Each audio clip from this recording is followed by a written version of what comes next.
And again, no, for some of you, ito talaga swerte sa relationship, mga kapiksi, blessed sa relationship, no, kagaya nga nung nabanggit natin mga kanina, you are dealing with a person na very responsible sa relationship, mga kapiksi. Itong tao na to, meron siyang, again, TLC sa inyo, no, meron siya talagang pagmamahal, respeto, marunong siya mag-handle ng relationship, mga kapiksi, no, and very blessed yung relationship nyo, guys. Talagang pinagpapala kayo, punong-puno ng pag-ibig at pagmamahal yung inyong pagsasama, mga kapiksi. Right? So, napakaganda nito, guys.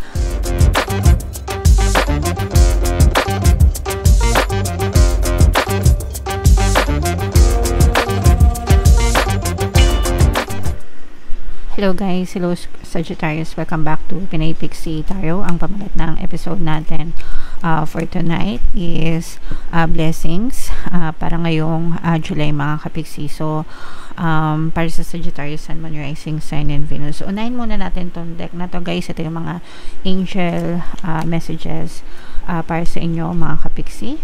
So, meron tayong boundaries, guys, no? So, ibig sabihin nito, love yourself enough to say no to others' demands on your time and energy. Guys, wala namang problema na tumulong tayo sa ibang tao, mag-extend tayo ng help sa kanila, mga kapiksi, but we also have to have like some kind of boundaries or limitations. Kasi kailangan din natin protektahan yung sarili natin, especially, guys, dun sa mga taong mapang-abuso, okay? Dun sa mga taong deserving ng tulong, okay lang yun, mga kapiksi, no? Pero meron kasing ibang tao na talagang super abuso to the max, di ba? Na parang ginagatasan na kayo, o kaya naman parang very abusive, ganyan. So, dapat magkaroon din ng limitation para hindi kayo nadidrain, mga kapiksi. Kasi pagka na-drain kayo, di ba? Pag natuyuan kayo, na-drain kayo, ano pa yung ibibigay nyo? Ano pa yung maitutulong nyo sa ibang tao? At saka at the same time, guys, parang nagiging susi din siya para maging tamad na yung mga tao na yon and masyado maging dependent sa inyo, mga kapiksi. Okay? So, dapat, it's okay. Again, it's okay to help, guys, no? Ina-advocate nga natin yan dito sa ating channel, but then, you also have to learn to say no dun sa mga taong mapang-abuso, mga kapiksi. Alright? Okay, so yan yung first message para sa inyo, guys. Yung next message naman, Sagittarius, we have peace, mga kapiksi, no? Ito maganda to, isa ito sa mga blessings nyo, guys. Maaari kayo magkaroon ng peace of mind, mapayapa, kalmado. Ibig sabihin wala kayong masyadong magiging problema, although ibabangga natin yan dito sa reading natin later, mga kapiksi, pero this is a very positive indication na magiging mapayapa ang lahat para sa inyo ngayong buwan ng July. Wala kayong masyadong kailangan ipag-alala, wala kayong masyadong ikaka-worry, mga kapiksi, no? Everything is working out beautifully para sa inyo. Para isama nyo yan sa mga affirmations, guys, no? Everything is working out beautifully for me. Okay naman, everything is always working out in my favor. Guys, palagi ko yan sinasabi everyday, no?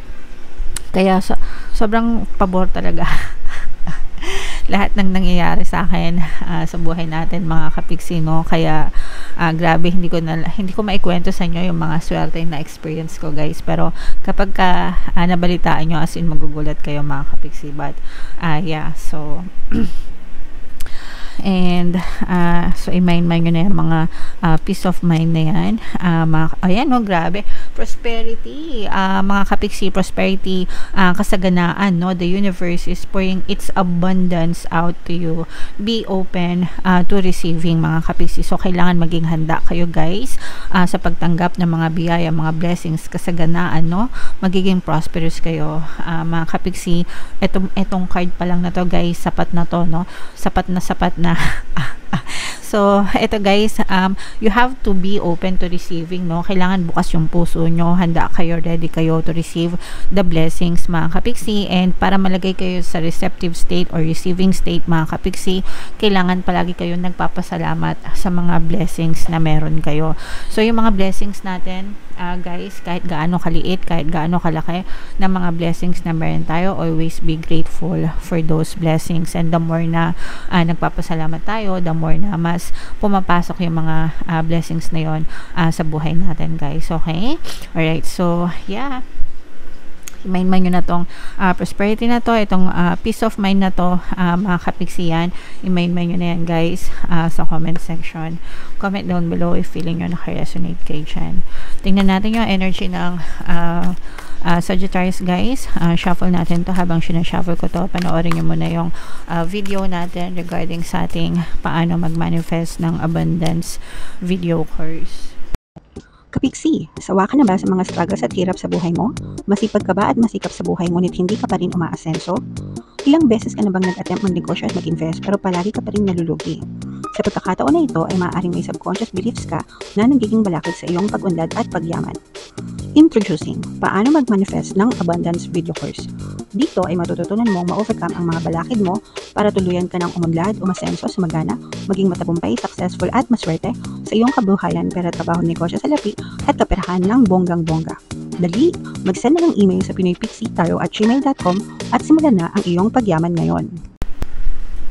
Alright, so sa lahat ng gusto mag-avail ng course guys, naka-flash sa screen nyo. Una, meron tayong paano mag-manifest ng abundance video course. Meron din tayong paano mawala ang third party at magkaroon ng harmonious na relationship. And meron din tayong paano pabalikin si ex-revised breakup. So sa mga interesado guys, mag-send lang kayo ng email sa pinoypixietaro@gmail.com. So, Sagittarius guys, kayo ay represent ng King of Wands. Ito yung ating blessings energy mga kapiksi.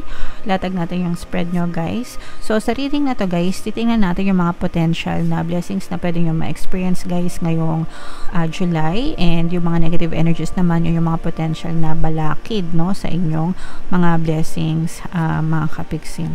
So, ito guys, this is both negative and positive. Yung negative na nakikita natin guys is for some of you, no, medyo may mga overthinking na nagaganap sa inyo mga kapiksi dahil ito sa mga pagsubok and challenges na na-experience nyo sa inyong buhay mga kapiksi no? Pero nakikita din natin na ma-overcome nyo itong mga challenges na to mga kapiksi kasi may mga tutulong sa inyo mga kapiksi no? Para mga unexpected turn of events at saka mga unexpected na tao na maaring tumulong sa inyo, magbigay sa inyo ng guidance, magbigay sa inyo ng liwanag. For some of you guys as in talagang helping hands no, yung maaring ayan no, maaring ipagkaloob nila sa inyo mga kapiksi tulong no. So hindi kayo nag-iisa mga kapiksi, you are surrounded by good-hearted people talaga na handang magbigay ng tulong sa inyo mga kapiksi. And dahil dito sa mga tao na to guys, unti-unti kayong makaka-recover sa inyong kabuhayan mga kapiksi. So itong mga very good-hearted people na to guys, isa yan sa mga blessings na pwede nyo ipagpasalamat kasi hindi kayo pinapabayaan ni universe, and si universe mismo yung nagdadala ng solusyon or tulong sa mga problema nyo. So you are so blessed mga kapiksi. And sabi ko nga guys no, unti-unti kayong nakaka-recover guys sa inyong kabuhayan. So i-bless yung inyong kabuhayan guys. Actually may mga good news na pwedeng dumating sa inyo pagdating sa kaperahan mga kapiksi. So these are definitely blessings para sa inyo. Mga good news na pwede nyong pagkakitaan, mga good news na pwede nyong maging additional source of income or maging source of income mga kapiksi, para makarecover kayo, para tuluyan makaangat-angat yung inyong kabuhayan or tuluyan kayong makawala sa mga money problems nyo mga kapiksi. So super blessed kayo dyan guys, okay? Now, another blessing na pwede nyong ma-experience guys is pagdating sa love life naman mga kapiksi no? So you are so blessed na maaari kayo magkaroon ng very harmonious relationship. Kung kayo ay may mga partner or specific person mga kapiksi, blessed yung inyong communication actually guys no? So ibig sabihin very consistent yung pagpaparamdam nyo ng person mo sa isa't isa, ng pagmamahalan nyo. So constant text, constant DM, communication, chat, ganyan. So maganda yung communication nyo. And very important talaga guys yung magkaroon ng very good communication sa isang relationship mga kapiksi, kasi yun yung susi no, para talagang magtagal yung isang relasyon mga kapiksi. So ito guys, i-mind nyo na to sa comment section. Blessed sa relationship, harmonious sa relationship, blessed sa kabuhayan no, recovery, ganyan-ganyan, mga unexpected help yan. So i-mind nyo na yan guys sa comment section. So what else mga kapiksi, tingnan pa natin guys yung mga ayan no. So Yeah, so dito mga kapiksi, no, pagdating naman sa dito, nakikita natin na for some of you, isa sa mga nagiging balakid sa mga blessings nyo guys is yung pagiging atat at saka yung pagiging mainipin at saka mainitin. Mainipin mga kapiksi, ibig sabihin ng mainipin, naiinip, di ba?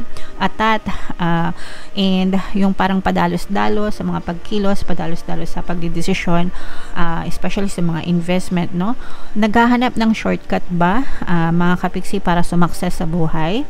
So, nagiging mitya yun, mga kapiksi, ng inyong failure. So, imbis na kumita kayo or lumago yung mga sources of income nyo, nagiging mitya yun para bumagsak kayo or mag-fail kayo, mga kapiksi, napapaso, no, sa napapahamak yung iba sa inyo. Kaya always be patient, mga kapiksi, no, para hindi kayo mapahamak, no, at saka mag-ingat din kayo guys sa mga doble cara, no.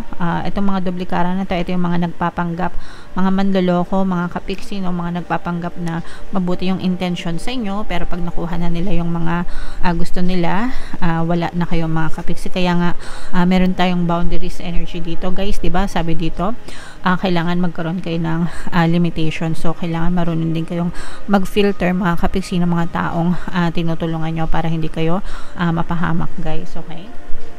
And again, no, for some of you, ito talaga swerte sa relationship, mga kapiksi, blessed sa relationship, no, kagaya nga nung nabanggit natin mga kanina, you are dealing with a person na very responsible sa relationship, mga kapiksi. Itong tao na to, meron siyang, again, TLC sa inyo, no, meron siya talagang pagmamahal, respeto, marunong siya mag-handle ng relationship, mga kapiksi, no, and very blessed yung relationship nyo guys, talagang pinagpapala kayo, punong-puno ng pag-ibig at pagmamahal yung inyong pagsasama, mga kapiksi.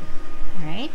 So, napakaganda nito, guys, both sa kaperahan, mga kapiksi, at saka sa relationship, no, talagang napakaganda ng mga energies. Super blessed kayo, mga kapiksi. So, bawal kiligan, guys. Makakailigin kayo dyan, okay? Alright.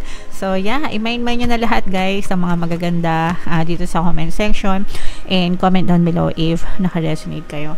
For more tarot readings, guys, ito yung playlist nyo. Ito naman yung ating success stories ng paano mag-manifest ng abundance video course.